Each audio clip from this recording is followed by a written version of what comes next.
That's why it matters so much that the creature that we consider here is the lobster.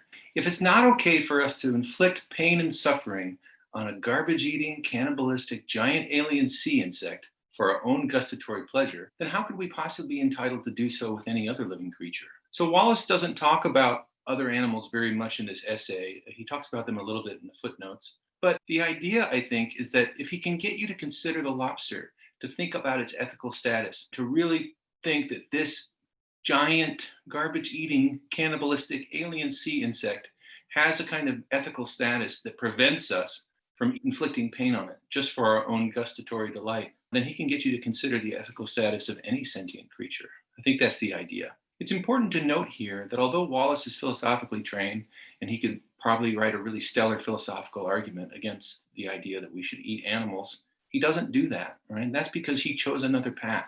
He, like Montaigne, is not an ethicist, but an essayist. He's not going to advance an argument in a single direction. He's not going to pretend that all is clear and that his argument is unassailable. He's not here to spout certainties. Rather, he is an open mind confronting an open reality, a mind in the act of thinking things out. He writes as one who questions and does not know, as one engaged in a good faith effort to highlight, explore, and confront his own certainties. The thing that we were talking about earlier, this idea that what a liberal arts education gives you is critical distance from your certainties, that's the thing that he's going to exhibit in this essay. You're going to see him thinking through something that he's very confused about himself, something that he doesn't claim to know the right answer about. And I think that that's what makes essays like this so compelling. So, as a skillful essayist, Wallace doesn't just plunge us headlong into argumentation or talk about the moral depths of animal rights discourse. First, he warms us up. He sets the scene. He entertains us. He gets us to let our guard down. He begins by telling us about the Maine Lobster Festival, which happens every year in late July. And in 2003, he tells us that there were over 80,000 people in attendance. And in the main tent of the Maine Lobster Festival, over 25,000 pints of fresh caught Maine lobster is consumed after the preparation in the world's largest lobster cooker. So after setting the scene this way, Wallace begins the activity of sort of giving us some critical distance from our certainties. And so after this description of lobsters as giant, garbage-eating, cannibalistic sea insects, he writes, lobsters are themselves good eating, or at least so we think now. We associate them with fine dining now.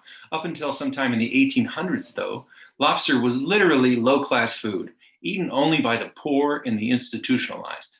Even in the harsh penal environment of early America, some colonies had laws against feeding lobsters to inmates more than once a week because it was thought to be cruel and unusual punishment, like making people eat rats. Part of this disgust with lobsters probably had something to do with what Wallace describes as the unbelievable abundance of lobsters on the American Northeast coast.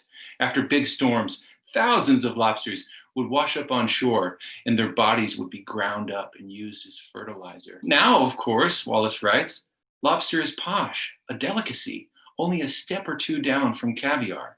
So he's already really majorly messing with our certainties. So we tend to think of lobster as posh food for rich people, but just a couple hundred years ago, it was considered low-class food for poor people and prisoners. Another interesting aspect of this essay, another thing that helps us get a little bit of critical distance from our certainties, I think, is the way Wallace offers this really breezy takedown of the Maine Lobster Festival and American festivals in general. Essentially, he presents the Maine Lobster Festival as a kind of grotesque spectacle of American mass tourism. He really ramps up his disdain for the festival in footnote 6, where he writes that to be a mass tourist, for me, is to become a pure late American, alien, ignorant, greedy for something you cannot ever have, disappointed in a way you can never admit. It is to spoil the very unspottedness you were there to experience. It is to impose yourself on places that in all non-economic ways would be better, realer, without you. It is in lines and gridlock and transaction after transaction to confront a dimension of yourself that is as loathsome as an insect on a dead thing.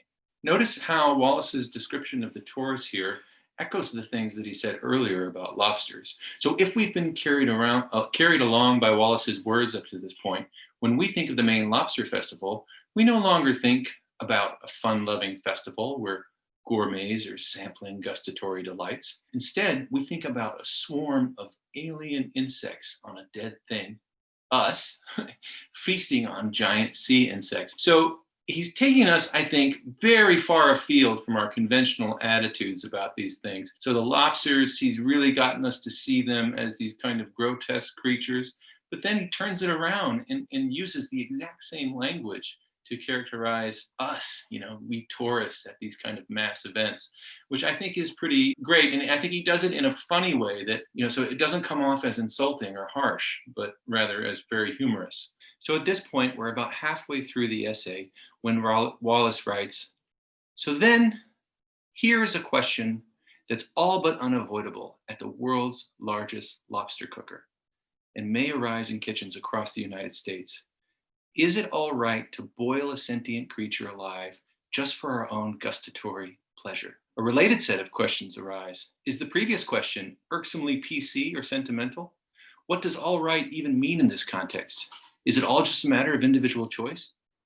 What we get from Wallace then isn't a preachy diatribe, but rather this open-ended set of questions about some pretty deep ethical and philosophical questions. At this point, Wallace broaches yet another deep philosophical question about the nature of pain. So if you look at the official Maine Lobster Festival brochures, they assure you that lobsters can't feel pain. The neurological basis of pain, they say, is the cerebral cortex, which lobsters lack. And Wallace tells us that this claim is incorrect in about 11 ways. The cerebral cortex is for higher functions, like the kind of thinking that you're doing right now, while pain reception is known to be part of a much older, more primitive brain system, which lobsters do in fact have. But Wallace doesn't act like this settles anything. Comparative neuroanatomy, he claims, is only part of the problem. A significant part of the problem has to do with conceptual issues surrounding pain itself. Pain, he points out, is a subjective mental experience. No one can experience my pain for me, nor can I experience anyone else's pain. Thus, even thinking about other humans' pain involves a really hardcore philosophy, metaphysics, epistemology, value theory, ethics. So what happens when we try to extend our thinking to other mammals? And then when we try to extend our thinking out to invertebrates, like lobsters? Can we really pretend that we have any idea what we're talking about? Okay, so this is what the essayist does. Instead of seeking simple solutions, he tries actually to do justice to the complexity of the things that are under discussion. So as a consummate essayist, Wallace doesn't leave us with an answer. Instead, he leaves us with more questions and a challenge to take some critical distance and some responsibility for our default certainties. So this isn't where the essay ends, but it is where we will have to end for the sake of time. I wish you all great success in going forth to critically reflect on your own default certainties. Thank you.